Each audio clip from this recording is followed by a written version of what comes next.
इस वक्त की बड़ी खबर आपको बता रहे हैं।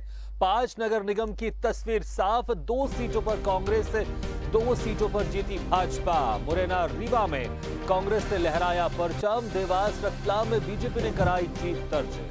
कटनी में निर्दलीय प्रत्याशी प्रीति सूरी जीती। भाजपा से बागी प्रत्याशी है प्रीति सूरी। रतलाम में बीजेपी के प्रहलाद पटेल ने कांग्रेस के मयंक जाट को हराया।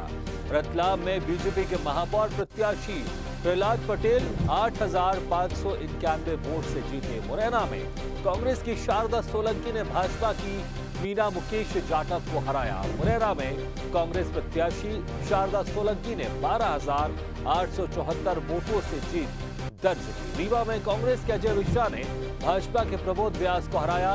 रीवा में कांग्रेस प्रत्याशी अजय मिश्रा ने 9,000 से ज्यादा वोटों से जीत दर्ज की। देवास में बीजेपी की गीता अग्रवाल ने कांग्रेस की विनोदनी व्यास को हराया। देवास में बीजेपी की गीता अग्रवाल ने 45,884 वोटों से जीत दर्ज की।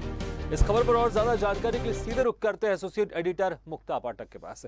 मुक्ता जी, जिस तरह से अब यहां पर बीजेपी और कांग्रेस दोनों बराबर की स्थिति में है, एक सीट में, एक नगर निगम में निर्दलीय प्रत्याशी जीती। हालांकि वो बीजेपी से बागी प्रत्याशी हो सकता है कि आगे चलकर वो बीजेपी में मिल जाए, लेकिन किस तरह से देखते हैं आप? क्योंकि इसके पहले जो 11 नगर निगमों के रिजल्ट आए थे उसमें 3 में सिर्फ कांग्रेस ने जीत दर्ज की थी। अब यहां पर 5 में से 2-2 कांग्रेस और बीजेपी के हिस्से में कहीं ना कहीं जो दूसरे चरण का ये काउंटिंग रही, रिजल्ट रही, इसमें कांग्रेस बीजेपी के सामने बराबरी खड़ी हुई है। भागीरथ जी, देखिए कांग्रेस जो है इस बार का ये जो दूसरा फेज ऑफ मतगणना है उसमें बिल्कुल बराबरी का टक्कर दिया है बीजेपी को। 2 कांग्रेस के खाते में गई है, 2 बीजेपी के खाते में गई है। तो कांग्रेस के खेमे में जो है वो उत्साह का माहौल है, कांग्रेस कॉन्फिडेंट है। और मैं ये पिछले 2 दिन से लगातार कांग्रेस ये दावा कर रही थी कि मुरैना और रीवा उसके हाथ में जाएगी, और वही हुआ। कांग्रेस बहुत कॉन्फिडेंट थी ये दोनों सीटों को लेकर। उसका ये मानना था कि हो सकता है देवास में भी कांग्रेस आ जाए, लेकिन ऐसा हुआ नहीं है। लेकिन रीवा और मुरैना को लेकर कांग्रेस बहुत कॉन्फिडेंट थी, और रिजल्ट्स भी अभी वैसे ही आए हैं। बीजेपी में जो है, बीजेपी ने अपना पूरा दमखम लगाया था रीवा में। और उसके बाद मुरैना की अगर हम बात करें तो मुरैना में भी जो है वो बीजेपी का गढ़ रहा है, लेकिन जनता ने जो है कांग्रेस पर विश्वास जताया है। तो बीजेपी के लिए अब जो है आत्म मंथन का समय है, उसको एनालिसिस करना पड़ेगा कि ऐसा क्यों हुआ। जी बिल्कुल मुक्ता जी, मुरैना में जो प्रत्याशी है बीजेपी की तरफ से अब जो हार गए हैं वो नरेंद्र सिंह तोमर की पसंद के बताए जा रहे हैं कि उनकी पसंद के द्वारा वहां पर खड़ा किया गया था इनको। लेकिन अगर एक नजर दूसरी तरफ इस एंगल से भी देखें कि जो जहां पर कांग्रेस जीती है, अगर वहां पर अगर वार्डों पर नजर डालें तो रीवा में 19 ऐसे वार्ड है जहां पर बीजेपी आगे है या जीत चुकी है, और 14 ऐसे वार्ड है जहां पर कांग्रेस आगे या जीत चुकी है। यहां पर भले महापौर कांग्रेस का बना है, यहां पर अजय मिश्रा यहां से कांग्रेस के महापौर अब जीत गए जो प्रत्याशी थे। और मुरैना की बात करें तो मुरैना में जो वार्डों की संख्या है कांग्रेस बीजेपी की लगभग बराबर है, लेकिन दूसरी तरफ जहां से बीजेपी जीती है वहां पर एक तरफा जो वार्ड है, 2/3 बहुमत से ज्यादा वहां पर बीजेपी जीती है वार्डों में। तो आप इसको किस तरह से देखते हैं, इसका आकलन किस तरह से करते हैं आप?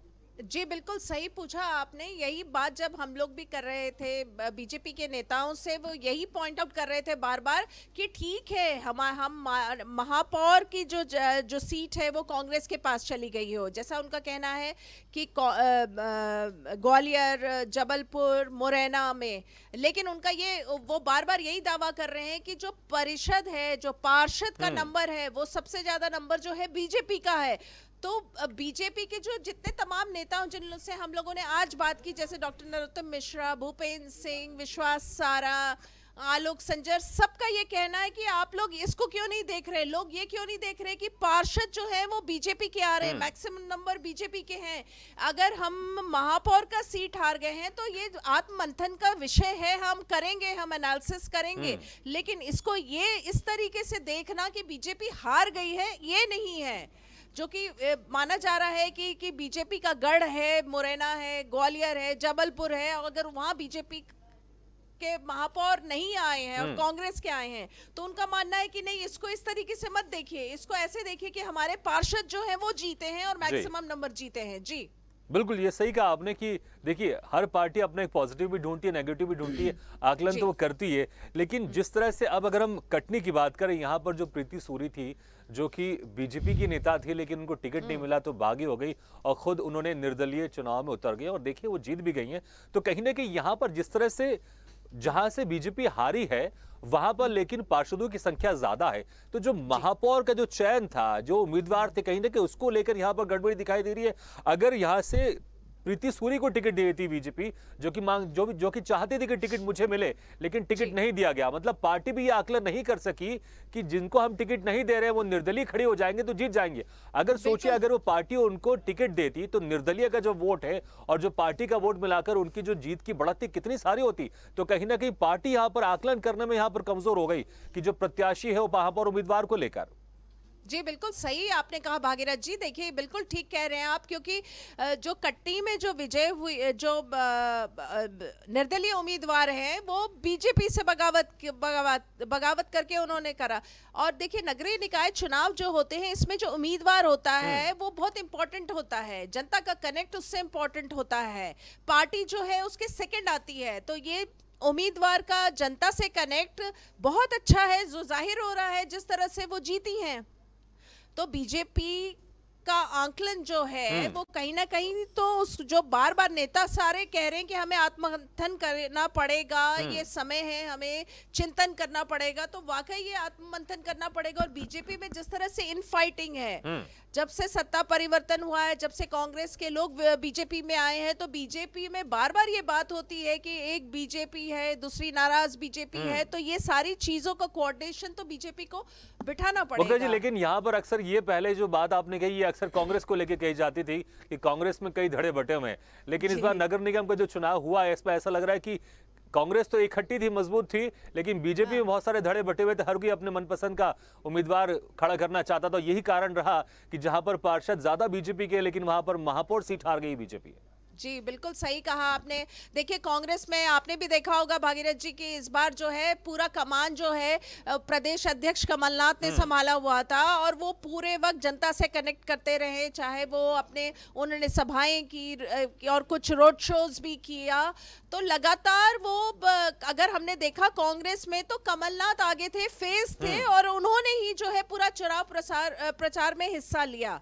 बाकी नेता भी थे लेकिन फ्रंट फेस जो थे वो कमलनाथ थे। और बीजेपी में अगर हमने देखा तो मुख्यमंत्री शिवराज सिंह चौहान, प्रदेश अध्यक्ष वी.डी. शर्मा और तमाम मंत्री जो थे, बड़े नेता थे, सब ने हिस्सा लिया, सब ने अपनी ताकत झोंकी। तो कमलनाथ वर्सेस अगर हम देखें तो इतने सारे बीजेपी के नेता थे। जी मुक्ता जी, बहुत बहुत शुक्रिया तमाम जानकारी जी। के लिए।